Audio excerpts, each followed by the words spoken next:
Alright fellows, this is a quick video I'm doing with my Ryker. Hopefully image stabilization thing works. I want to show you something on my bike.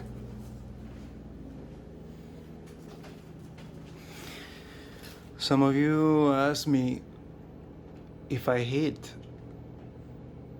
my bracket to my fender, and look at my fender.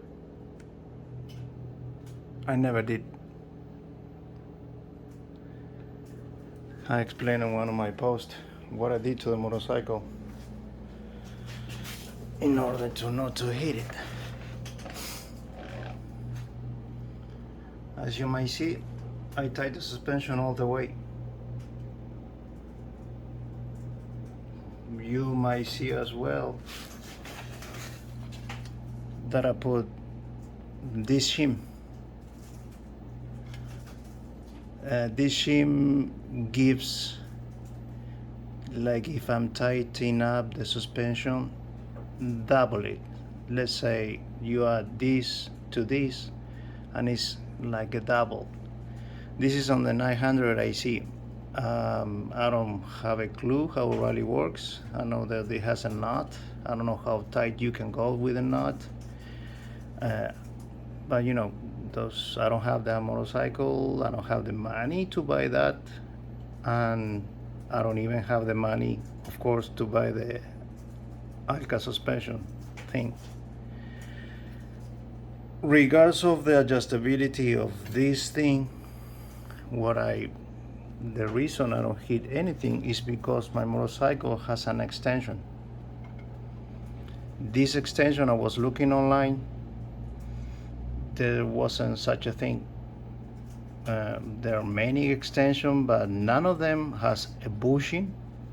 This extension I made has a bushing, just this perfect size, like the stock shock.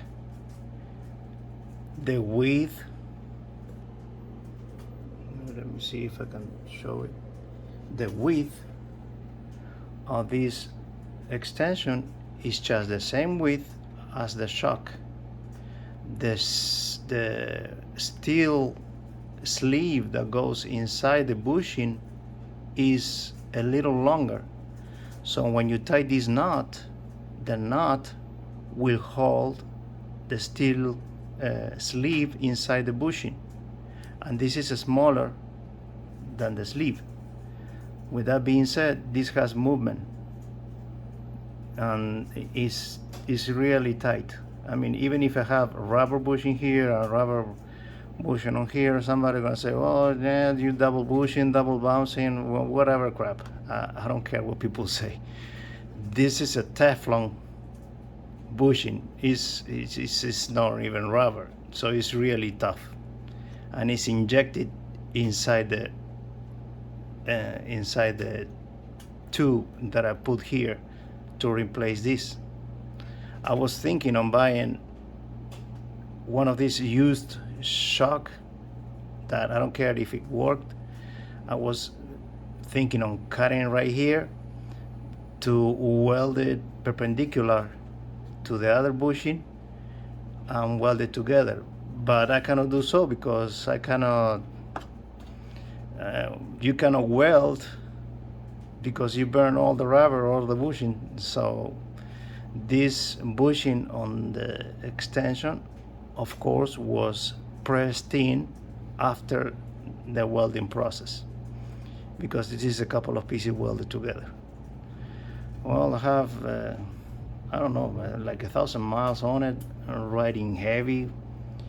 Between my wife and myself, we total 500 pounds true weight on the scale in the morning. We're not talking about clothing and all that, plus the weight of the bags loaded.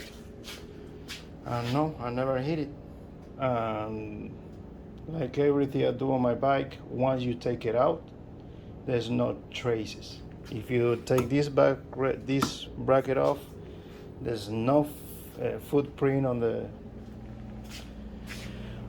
the bike, not even the shock up extension, not even the steering stabilizer that I put on the bike.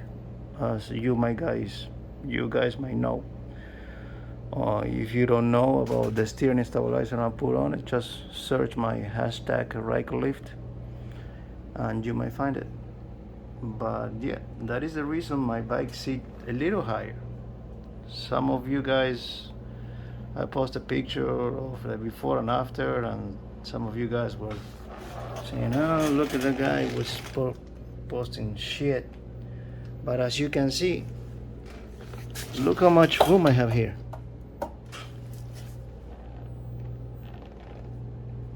And the suspension can still travel down some. What you need to know when you do adjust your suspension is once you sit on the bike, it needs to come down a little, because if you catch a pothole or something, the suspension gotta go down with you on the bike. Of course, in the standstill position with no rider, is gonna be at the higher. It's not like a car, right? It's a motorcycle. They act differently. It relies on the rider to go to a desired position on the suspension. But with the rider on, it still can travel down. So that 1 3/8 is the maximum I can put to allow the suspension to travel down. Because if I use a longer extension, the suspension will lock and it will not go down, and then I'm gonna run into trouble. So that is the maximum size you can put.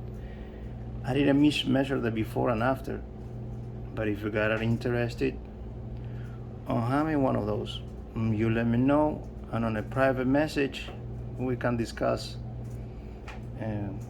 how tall my motorcycle is and what I did, what I didn't do on private message. Because if you're not interested, most likely you don't care. If you're a solo rider, probably you don't care. But as I mentioned before, you can raise your motorcycle without stiffening the spring. So you're gonna have clearance of your bags if you happens to have one of those sling mod bags, and you just want more trouble on the suspension, but you don't want to stiff. Talking about being a solo rider. Now, if you are a 2-up rider, you went through this situation, and it doesn't matter if you have a rally. I believe with Elka suspension, you pretty much solve that issue. But like I said, Elka suspension, you will stiffen the spring. As you stiff the spring, the ride will not be that comfortable. That inch on extending the shock is a big thing, because it's all about how comfortable you ride. Or probably you adjust it for 2-up riders, and then you need to undo the knot to make it lighter, and it's a nightmare. That's why I was thinking of putting an air shock here, because I ride the way it is, the motorcycle. Even if I'm riding solo or with my wife or with luggage, I never adjust that. I'm sick of adjusting it. That's why I was thinking of making an air ride, and I found a way to do it, but it's too costly. I'd rather leave it like this. For me to do myself, buying the shock, the air compressor, since I have the bags, I can put the air compressor in the front or anywhere. I was thinking that it's gonna cost me like $1,300. Me fabricating the stuff that I need to make it work, and it's not worth it. I mean, $1,300 for a $10,000 motorcycle, and I don't know if it's gonna work. So I don't think it's worth it for now. I gotta Now it's coming the season to ride motorcycle. I'd rather enjoy the motorcycle riding. Probably for the next season I'm gonna start doing some more modification. But there it is. That's my cheap helmet. My Caro Pack Talk with the GBL speaker. It goes loud. I never complain. I'm gonna show you one thing here.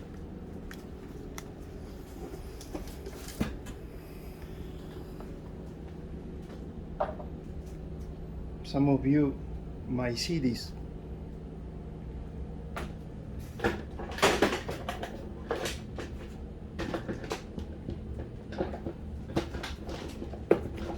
It's hard to do it with one hand, but that's how it goes. That is a Canam. It's a Canam product. That's why it has a logo there.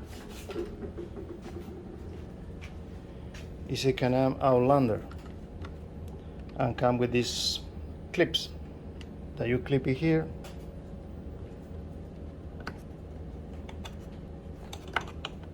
And here, well, it's hard to do it with one hand.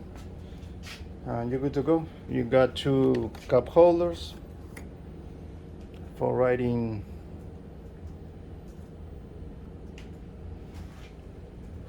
two up. And look at the handlebar. The handlebar, the way it is, it gives you a better riding position. Just for myself, I sit more upright. I don't like leaning too much like the stock handlebar. But you know, when I'm gonna sell this motorcycle to upgrade or do something else with my life, I just put the original stock handlebar back and goes back to the factory.